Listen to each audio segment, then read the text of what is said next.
Tua mana tua? Segel sudah dibuka. Pemuda nomor 1.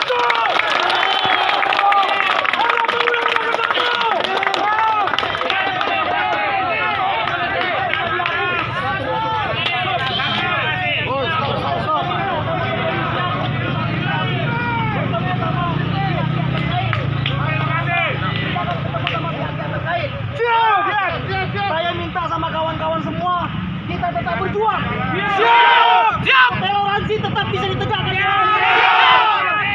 Untuk itu, saya minta dengan sangat, sekarang kita membubarkan diri dengan tertib. Karena permintaan kita sudah dipenuhi sama pihak kepolisian. Era Pemuda nomor 1. Hari Selasa, nanti akan diinformasikan sama panglima masing-masing untuk pertemuan jam 10.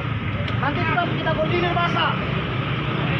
Jika tidak terrealisasi toleransi ditegakkan di sekitaran ini, kita hadirkan masa lebih banyak. Siap.